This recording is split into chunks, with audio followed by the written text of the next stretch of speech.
mano kalba atsakysiu jums į klausimą, kaip Eduardas Volteris, Rusijos imperatoriškosios geografijos draugijos tyrėjas, sugebėjo carizmo laikais suderinti imperijos tikslus ir lietuvių tautos tikslus. Tai kaip Jonas mums ir įvedė tokia įžanga, tai bus daugiausia kalbama apie tautą ir jūs pamatysite, kaip tuo metu tauta buvo suvokta. Na, šis klausimas XIX amžiaus pabaigoje be abejonės buvo labai aktualus visoje Europoje. Na ir dabar šiuo metu europiečiai ar amerikiečiai ar kitos didesnės valstybės gali daug papasakoti, kaip tie dalykai istorijoje vyko, kokios buvo problemos, ką atskleidė etnografai, nes kai kolonijinėje sistemoje etnografijoje visų pirma turėjo tarnauti politikai, na ir padėti valdyti kraštą. Dabar, kai jau tos politikos kolonijinės nėra, manau, kad ta etnografija puikiai gali padėti jums, kultūros politikams, suprasti, suvokti ir kalbėti apie savo išskirtinumą ir savo tikslus. Na, o Volteris įdomus yra savo politinė etnografija. Aš papasakosiu, ką jis tyrė čia Mažojoje Lietuvoje, ką jis tyrė Žemaitijoje. Na ir paskui šiek tiek apibendrinsiu, palyginsiu su jo diskursais, kai jis rašė apie latvių tautą ir kitus dalykus. Tai visų pirma, pristatysiu jums, kasgi buvo tas Volteris. 1800, čia jo nuotrauka, bet tokio vidutinio amžiaus. 1856 metais Eduardas Volteris gimė Rygoje, farmacininko šeimoje. 1875 metais jis baigė Rygos gimnaziją. Na, po 2 metų jis įstojo studijuoti į Leipcigo universitetą, o šiek tiek vėliau jisai studijavo dar Tartu, tuomet Dorporto universitete ir Maskvos bei Charkivo universitetus.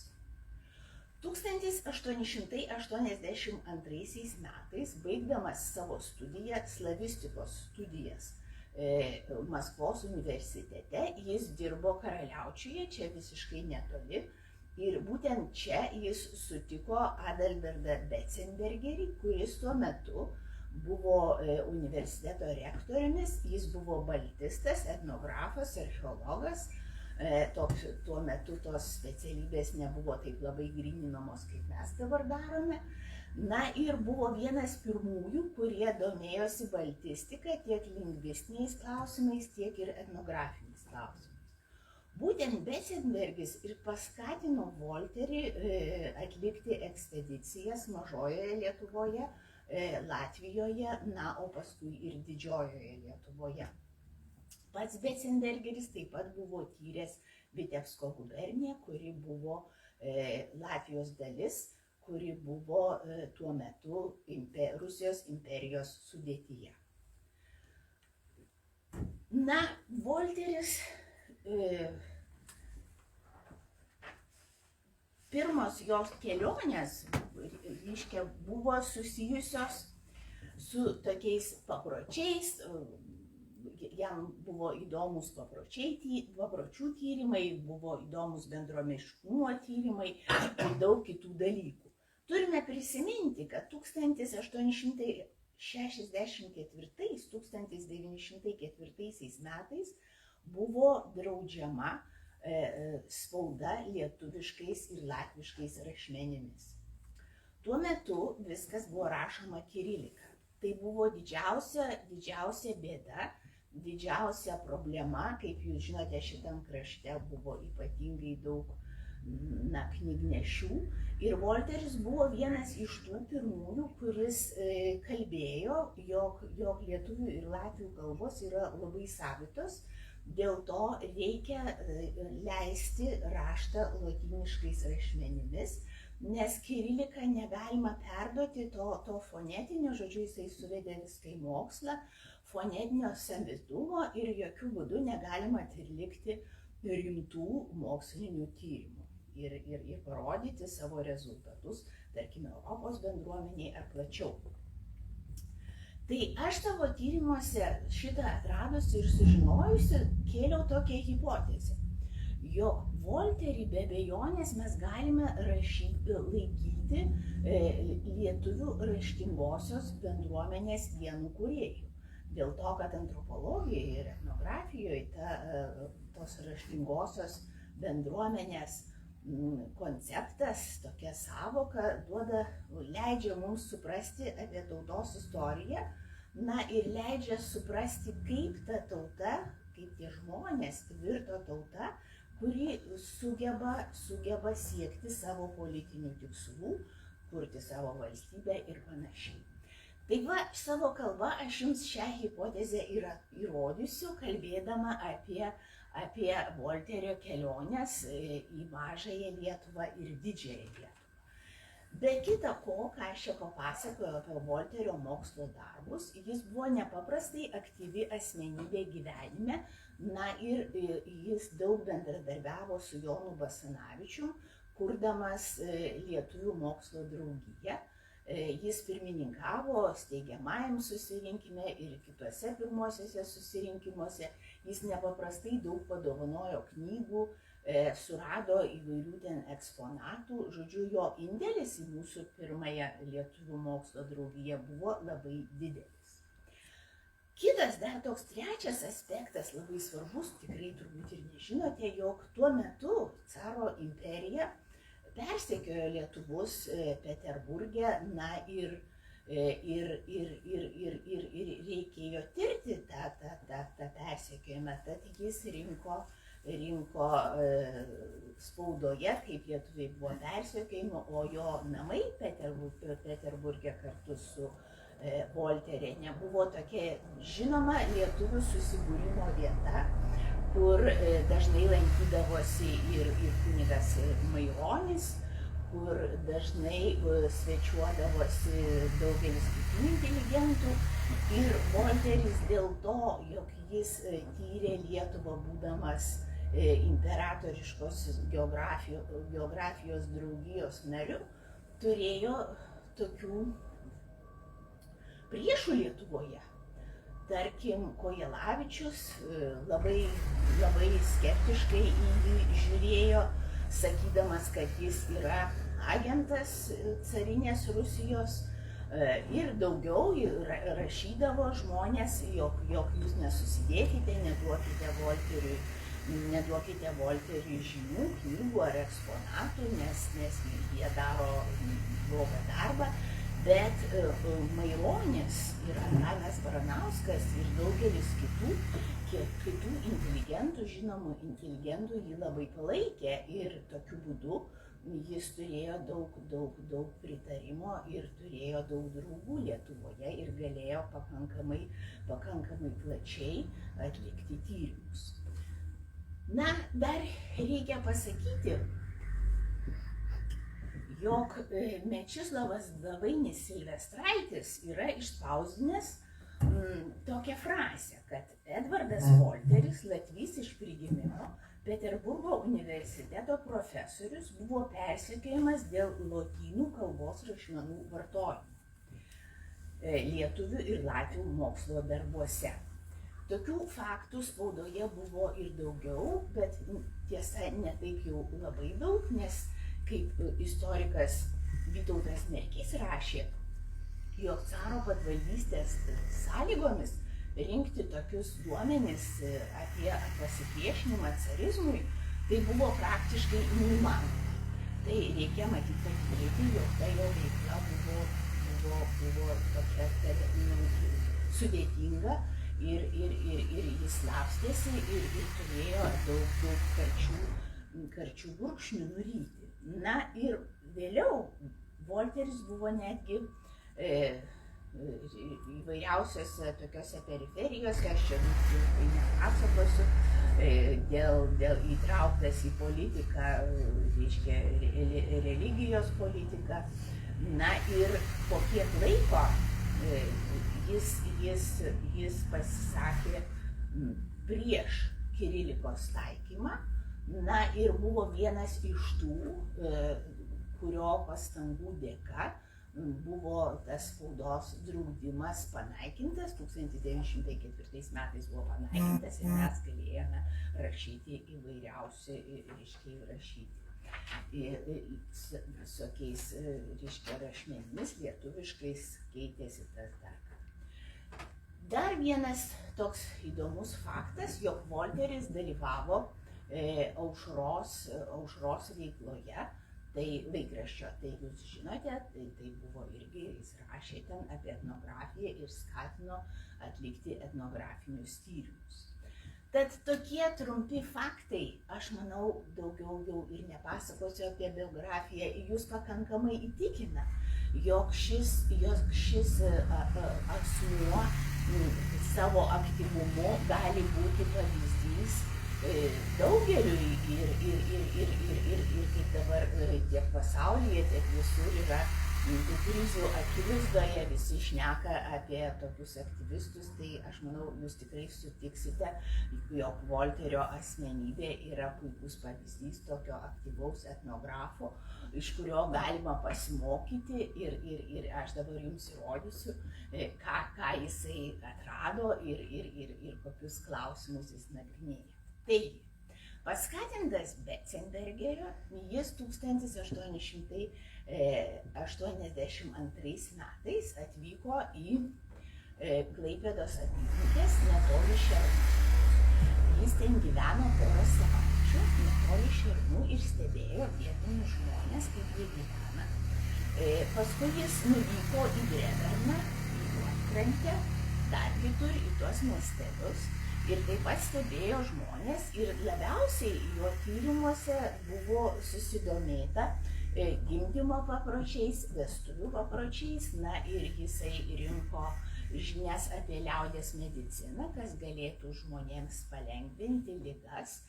Taip pat jį domino ir tokie socialiniai santykiai per vestuves, gal mažoji Lietuvoj apie teismus jis rašė mažiau, bet jau kitur, Žemaitijoje, tai jis domėjosi ir teisiniais klausimais.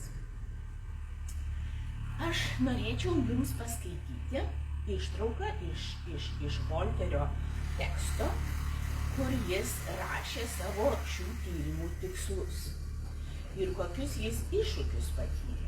Tai jo kelionė, etnografinė kelionė po mažąją Lietuvą ir Lietuvą truko 1882–1887 metais.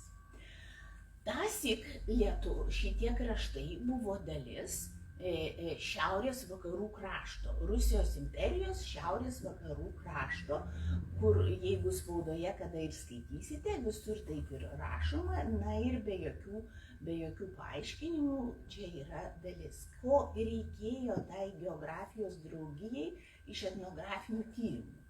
Buvo labai populiaru ne tik tai Rusijos imperijoje, bet ir Vokietijoje, ir Austrijoje, rinkti statistiką.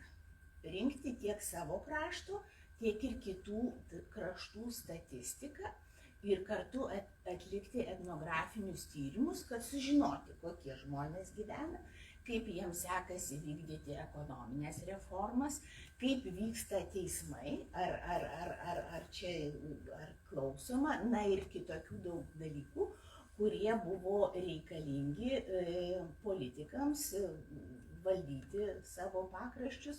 Na, o tuo metu, remiantis, tarkim, Benedikseno, tai olandų keliautojo duomenimis, kraštas buvo labai menkai ištirtas. Niekas nežinojo, kiek čia tų lietuvių yra. Tos spaudos neleido platinti. Benediksenas rašė, kad žmonės, kurie skaitė ir platino tarpusavyje, dalinosi tom knygom, tai gaudavo didžiulės baudas. Politika eidavo iki tokio absurdo, jog už knygų, kurios spausdintavos, tai čia iš Mažosios Lietuvos, kur Matilžės buvo vežama, spausdintos lietuviškais rašmenimis jau po reiškia to įsakymo išleidimo, netgi į kalėjimą sodindavo ir panašiai.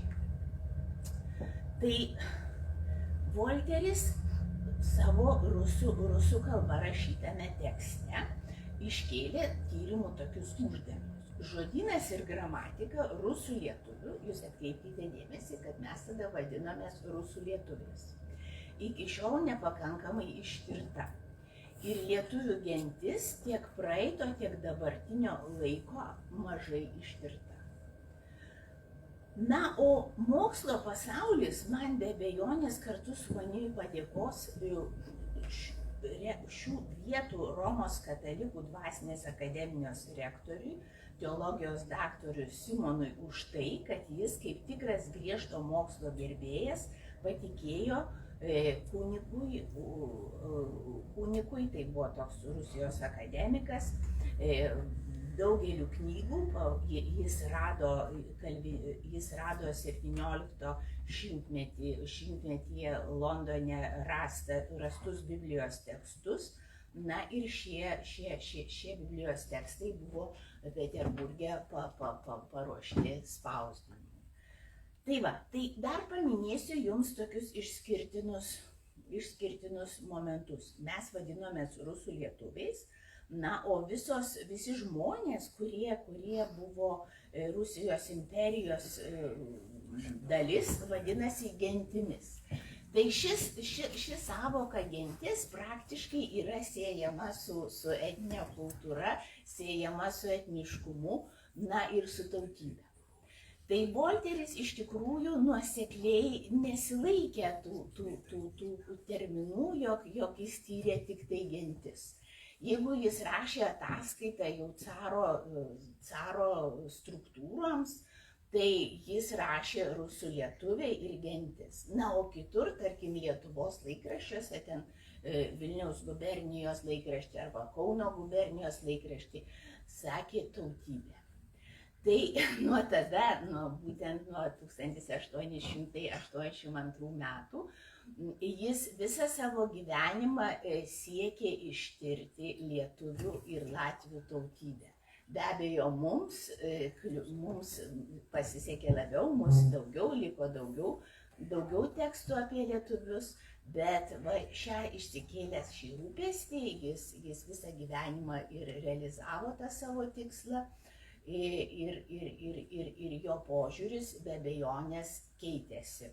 Į tuos terminus moksliškus aš čia daugiau nekalbėsiu, dar reikia pasakyti, kad tas teritorijas prie Klaipėdos, Drevernos, Priekulės Volteris vadino Prūsija.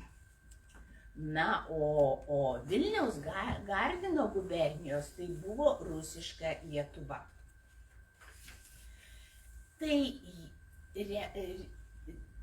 Tai dar sykį prisiminsiu, jog jis dar tyrinėjo prūsų lietuvių buities ypatybes. Ir šios kelionės ataskaitoje, ta ataskaita buvo publikuota, tiesa, rusų kalba. Na, pas mus Lietuvoje jos nėra, jinai yra greičiausiai tik tais archyvuose Peterburge, dėl Maskvos nežinau. Jis aprašė tas smulkes detalės, na, o savo atsiminimuose ir kitoje knygoje, kur yra paskelbta kelionė į Žemaitiją, jis minėjo, kad jis daug vestuvių papročiuose atrado ir panašumo su žemaičių papročiais, bet atrado ir skirtumų. Na ir paminėjo, kad buvo išskirtini medicinos būdai, toks, reiškia, jis užrašinėjo žoles. Dabar kaip jis tos tyrimus vykdė? Jis vykdė iš tikrųjų ne vienas. Tuo metu buvo spausdinami klausimynai, kaip ir jūs dabar dažnai darote, ir išdalinami, na ir tada žmonės kiti rinkdavo. Tai Rusijos gubernija turėjo agentus. Tai vienas buvo toks žinomas, tai Davainis Silvestraitis, jis buvo bajoras. Na ir tiesiog jis užsidirbdavo pinigų iš tokių darbų. Bet tuomet jau sklido toks pakankamai svarbus nesutarimas, kaipgi čia reikia rinkti ir kaip čia bus geriau rinkti, bet daug aš nesiplėsiu, jeigu jums tas bus įdomu, tai jūs manęs paklausite. Panašias temas, kaip ir Mažojoje Lietuvoje, būtent apie vestuvių papročius, apie gimdyvę ir mediciną, tyrė visos Europos mokslininkai. Tai čia aš remiuosi vokiečių mokslininkais. Tuo metu tai buvo labai populiaru. Na ir medicina domėjosi, nes, žinoma, jinai aktuali ir dabar, bet seniau buvo dar aktualesnė. Žemaitijoje jo interesų laukas taip pat buvo panašus, bet jau daugiau tą tyrimą jis jau pavadino kelionę, na ir čia jis atkreipė dėmesį į daugiau dalykų. Volteris labai domėjosi šeimos narių tarpusavio santykiais ir paprotinė teise. Jis savo klausimynę, aš jums pacituosiu, žmonių klausdavo būtent tokių dalykų. Kas tai yra užkurystė, kas tai yra žentas, kokie ginčai kyla, kai į namus yra priimamas žmogus, kokie senų ir jaunų žmonių tarpusavio santykiai, kas tai yra karšinčius ir išilgtininkas, ar jūs žinote tokius terminus, dar žinote, ne? Na ir aš radau tokį posakį, jog Volteris klausė, nežinau iš kur jisai žinojo šitą, ar žmonės Lietuvoje tie karšinčiai nėra išvežami į mišką. Žodžiu, toks labai man pasirodė baisus tas klausimas, iš kur jis tą klausimą suformulavo, nieko nežinia, gal reikėtų ten didesnių, bet jis nieko tokio nepagrįstas, bet tokį klausimą aš radau, aišku, jis tą buvo matyti išgirdęs, iš piršto turbūt nelaužė. Nes žinote, tą, reiškia, japonų paprotį, kai labai, na, jau daug garbaus amžiaus sulaukę žmonės išeidavo į kalnus. Filmą taip pat. Dabar jį domino tokie dalykai, kaip vienvaldystės siekis. Ar perdodamas ūkis jauniausiam ar vyriausiam sūnui. Paskui jis klausė, kaip tauta žiūri į moterį ir jos paveldėjimo teises. Na ir jau tuo metu buvo klausiama, ar yra pasakojimų apie pagarbą moteriai. Ar našlė vaikų auginimui paveldi visą ūkį, ar tik jo dalį. Ar tėvas atgauna kraitį bevaikės žmonos ar dukters mirties atveju. Daug visokių tokių klausimų, kurie rodo, kaip nemanyčiau, kad reiškia tie klausimai apie moters vertę visuomeniai būtų labai įdomus cariniai imperijai. Aš norėčiau pakomentuoti, kad jis gal daugiau domėjosi, kokie yra lietuvių tarpusavio santykiai, na ir jis norėjo įrodyti, kad lietuviai skiriasi nuo slavų. Tai buvo jo toks pagrindinis tikslas, nes tuo metu per rusinimo politiką daugelis teigė, jog lietuviai nuo slavų nesiskyrė ir jog latviai ir lietuviai tai yra viena giminė, tik atskiros šakos. Tai dar jis klausė, ar buvę ginčių atvejai dėl spiečių, kaip tauta žiūri į bitininkus. Na ir paskui buvo nagrinėjami tokie dalykai, jog senovėj tie bitininkai turėjo didelį pripažinimą bendruomeniai. Na ir egzistavo paprotinė teisė ir paprotinė teisė turėjo labai svarų žodį. ir bitininkai į tokius oficialius caro teismus jokių būdų neįdavo. Na kaipgi jiem pasidalinti, jeigu dabar Spiečius atskrido ten vieno į kito kiemą, kaip tu jį dabar pagausi, jūs geriau išmanote apie manęs tokius dalykus. Bet aš labai nustebau, kad tai buvo tokia didelė problema. Na, o tuos caro teismus trumpai apibendrino štai taip. Sakydavo, jog tie teismai reikalauja labai didelių laiko sąnaudų ir degtinės. Tad žmonės visaip stengiasi tų teismų išvengti. Na ir tuos tokius savo svarbius klausimus spręsdavo arba tarpusavyje, ar tuos bendruomenės reiškia, tarpusavio paprotinėse tuose teismuose ar panašiai. Dar be to buvo ir tokių gal ir politinių tokių klausimų, kurie, pavyzdžiui, skambėjo štai taip, kokie šeimininkų valstiečių ir jų darbininkų santykiai. Ar yra savanoriški sandoriai dėl apdovanojimo už nesantuokinį vaiką? Ir nurodyta, kiek ten rublių, arba 40 arba 60 rublių. Tuo metu tai buvo vertinama arba karvės pienu. Na va, tai taip smulkiai jums papasakojau. Ir tų klausimų buvo dar šiek tiek daugiau, bet jau gal bus ir nuobodu. Tai šį klausimyną jis tyrė pats. Rinko duomenis, stebėjo žmonės, bet be to jis gavo net 300 atsakymų, matyt savo ataskaitoje, gal ir daugiau, ir parašė, bet ir daugiau. Na ir sakė, jog turbūt šitas tyrimas yra tikrai patikimas. Ir jis lygino paskui kitur, tokiu būdu tirdamas, jis prie Trakų atrado didžiasias šeimas. Tai čia yra toks labai įdomus reiškinys, buvo tokių reiškinių, na ir Europoje, bet tos didžiosios šeimos jau 19 pabaigoje buvo mažai žinomas, o prie Trakų jis atrado tokius, čia mažoji Lietuvoje neatrado tokių. Tai reiškia, va šitais visais faktais aš jums galiu pasakyti bendrai, jog tokiu būdu jis tyrė žmonių prigimtinę būklę ir visuometinę būklę.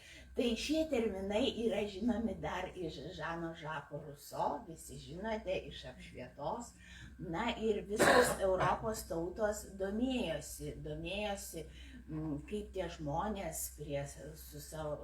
vertina savo gamtą, vertina savo artimus ir kitus dalykus. Dar reikia pasakyti, jog Volteriui buvo labai įdomu ir religinės mitologinės būtybės. Jau tirdamos nemažą Lietuvą, o žemaičius, jis pastebėjo, kad žemaičiai turi nepaprastai daug variantų, kaip kovoja piktybė, kaip Dievas kovoja su piktybė. Tai yra blogiu, arba kaip perkūnas užmuša, reiškia velnę, jį persekioja ir užmuša.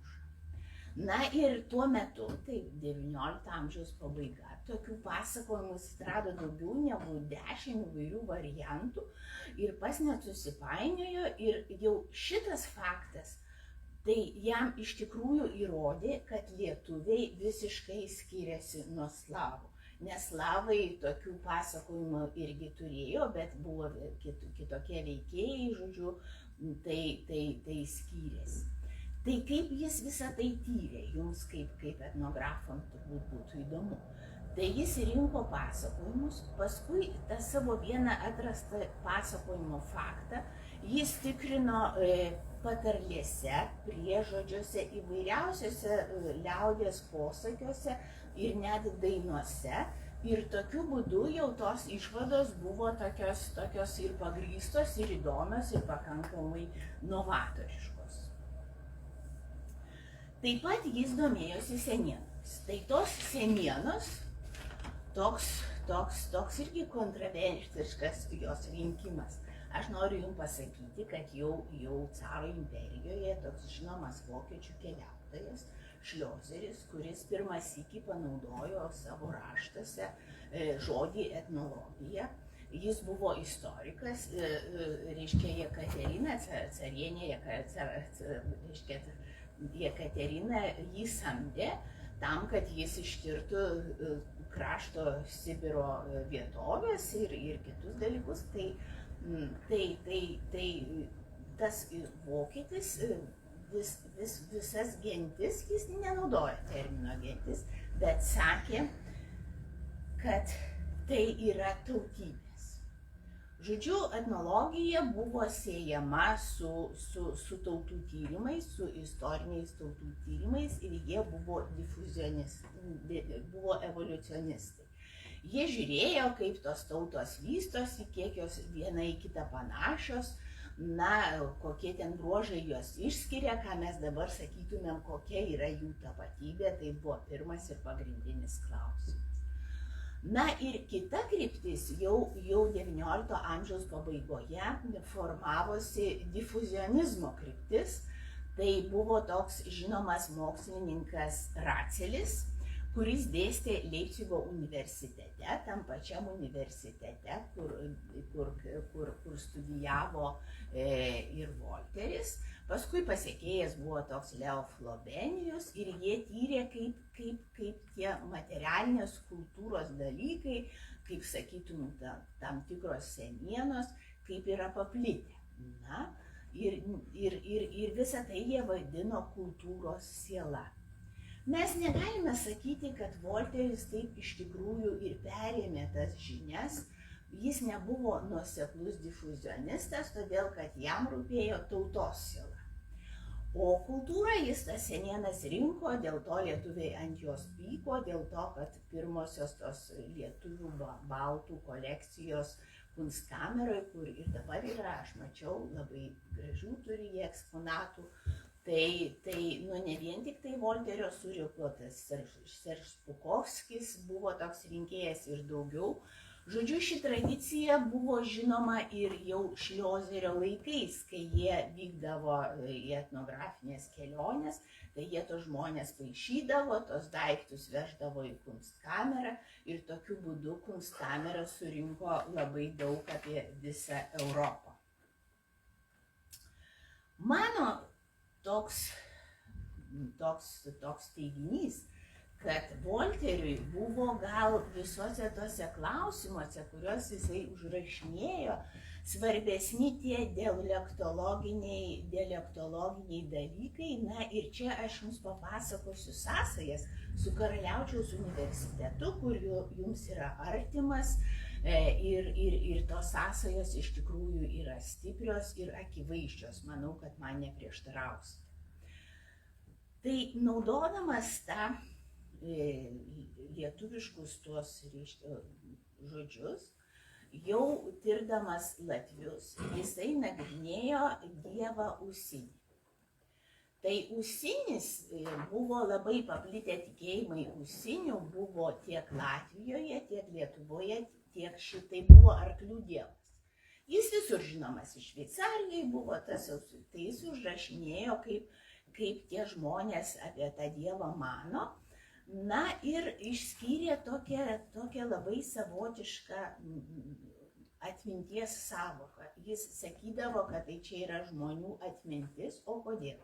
O todėl jis klausdavo žmonių, tai ką tas dievas gero jums atnešė, ką jisai reiškia, čia yra tikėjimai gamta, tikėjimai ne dievų, bet tikėjimai gamta, įvairiausiais gamtos reiškiniais, tam, kaip jūs žinote, pagonybė, čia niekas to žodžio pagonybė nevartojo, bet iš esmės tai yra poligeninis tikėjimas. Ir žmonės jam Latvijai sakydavo, ką jūs čia dabar klausite, juk žodžių tai iš dainos neišimsi. Ir viskas, ir dabar turbūt ir kai jūs ką nors tyrėte toj mažoji Lietuvoje, tai lygiai taip pat žmonės dažnai te pasako, ypač jaunesniai, pasako, kad taip darė mano močiutė ir panašiai. O kurgi viso to šaknis? Kad žodžių neišimsi, tai greičiausiai galima apie įvairius reiškinius, bet tą tokią atmintį formuluoti ieškoti atminties dainose mokino Karaliaučiaus universitete žinomas vokiečių filosofas Herderis. Tai jis dirbo ten, jis yra pradininkas, tai buvo 18 amžiaus pabaiga, jis yra pradininkas tų dainų tyrimų, jis užrašė ir tas lietuvių ir latvių dainas, jisai išleido tokią knygelę, kur visos lietuvių ir latvių dainos buvo publikuotos kartu su ispanų, su vokiečių, su europiečių dainų. Tai mums buvo didelė šventė dėl to, kad tuo metu apie lietuvius praktiškai niekas nežinojo, ten buvo toks užmirštas, buvo labai daug miškų, kaip rašė Benediktinas, ir apie lietuvių tautą tikrai žinojo Europoje ne taip daug kas, ir juolab lietuvių kalbą. Tai ši šaknis, Herderio filosofija, laikoma viena tokia paskutiniaja, jis vadino šią filosofiją antropologinę hermeneutiką šaknimi, kuri susijusi yra su nacionalizmu. Tai būtent atgimimo laikotarpiu apšvietoje Ruso ir visiems buvo įdomios tos tautų atsiskyrimo, tautų, reiškia, pabudimo idėjos, revoliucinės. Na ir vieni pirmųjų perėmė Herderio tą filosofiją čekai. Na ir daug aš ten žinau, tokį Šafarikas toks buvo žinomas mokslininkas, ir ten tos atgimimo idėjos plito, jos buvo paremtos Herderio filosofija, ir dar yra toks terminas net čekoslovakizmas. Ir iki šiol nelabai niekas nerašė, yra tai moksle plačiai ištirta, bet kaip Lietuvoje šios idėjos turėjo ar neturėjo atgarsio, mes negalėjome pasakyti. Na ir tik tais Volterio rasti rankraščiai tiek Vilniaus bibliotekoje, tiek ir kitur, tikrai aš juos ten smulkiai išnagrinėjau ir be abejonės mums sako, jog ta filosofija siejasi. Na, kitas dar toks, jis nebuvo nuoseklus, jis turėjo savo kelią. Ir kitas toks mokslininkas, kuris galimai įtakojo, tai yra Kantas, kurio dabar kaip tik visi švenčia 300 metų jubiliejų.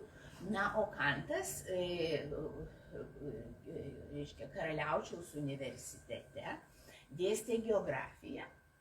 Ir antropologija ir etnografija buvo geografijos tam tikri kursai. Tik tai Kantui nelabai rūpėjo ten rinkti, klausinėti žmonės, jam tas nerūpėjo.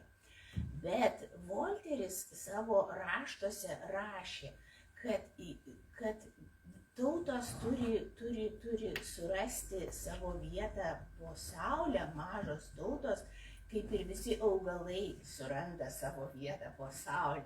Na, toks poetiškas palyginimas iš tikrųjų labai primena Kanto idėjas ir panašiai. Tai tokiu būdu aš jums papasakojau šitą apie sąsajas Lietuvos, mažosios Lietuvos tyrimų su Karaliaučiaus universitetu, kuris dabar dėja dėl tos politinės situacijos yra taip jau nelabai prieinamas. Ir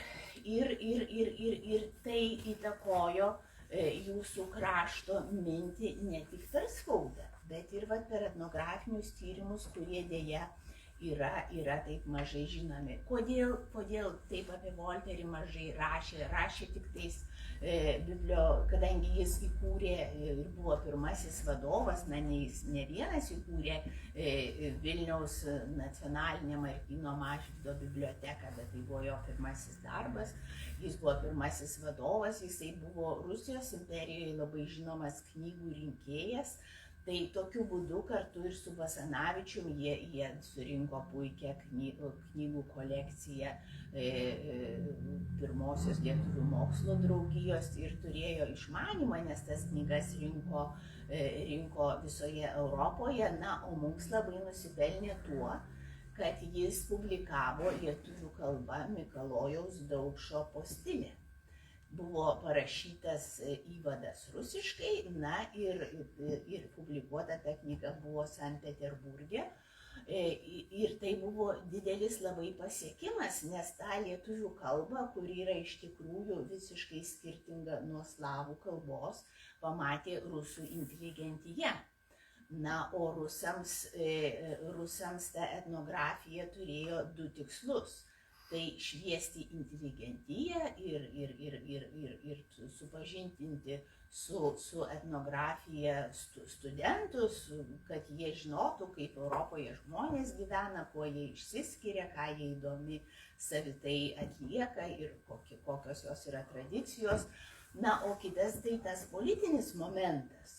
Tai, kurį aš pabrėžiau, kad jį padėjo tokia vidaus ir rusai jau nuo XIX amžiaus vidurio turėjo tokį labai stiprų, aš radau gana unikalų dokumentą Rygos archyve, kad visiškai skirtingai nei Europos kraštai, jie turėjo savo reikmėms skirtą etnografiją, kuri buvo skirta tik tai valdžiai ir tokiu būdu jie valdė tą pasaulį. Tad tie faktai rodo, kad Volteris turėjo savo kelią. Na, o apie jį kaip etnografą mažai rašo, tai gal dėl to, kad mūsų bendruomenė tokia yra maža. Mes mažai žinome apie savo šaknis, tai yra tikrai dirva, kurią mes turime atskleisti, nes ta dirva apie tautą, ta etnografija apie tautą labai daug pasakė. Ir tą Volterį visi iš karto kolegos užsienyje laiko kaip aktyvistą. Ir man teko dalyvauti pranešimus skaityti konferencijose, tai visi sako, koks įdomus aktyvistas. Tai ir jums šitą perpasakoju, iš tikrųjų jis tai buvo aktyvus ir jūs turite žinoti, kad tai jis pirmasis toks profesionalas ir tyrė mažąją Lietuvą ir kaip jūs esate ant ribos ir didžiąją Lietuvą. Na ir dar baigdama, gal nelabai čia jau gal jūs ir pavargote, bet dar norėčiau pasakyti, kad tas Volterio toks siekis, kaip aš išpasakojau klausimus dėl bitininkystės, dėl socialinių santykių, turi taip pat labai gilias šaknis. Buvo Comte pozityvizmas. Kas daugiau studijavote literatūrą, tai gal ir žinote savoką, tai dar baronas de Monsignakas parašė tokią knygą, žodžiu, tai yra sociologijos pradžia. Na ir šitas konceptas siekia atskleisti santykius tarp žmonių. Tai aš manau, jog visi šie mano fakteliai tikrai jums įrodo, kad jis savo darbais siekia atskleisti santykius tarp žmonių.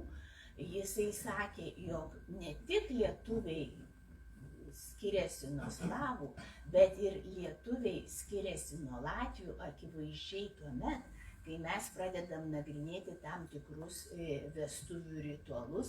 Tarkim, latviai neturi tokios simbolinės gėlės kaip rūta.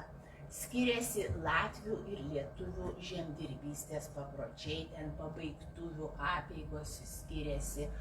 Taip pat skiriasi latviai kaip slavai atlieka tam tikras apeigas pirtyje, ten krikštynos kitokios, gimdymo papročiai kitokie. Na, o tie faktai akivaizdžiai iškėlė ne tik Volteriui, bet ir visai inteligentų bendruomeniai, kad lietuviai ir latviai yra atskiros, giminingos tautos, bet tikrai atskiros ir be abejonės skiriasi nuo slavų. Na, gal tai ir pabaigsiu. Tokiu tonu.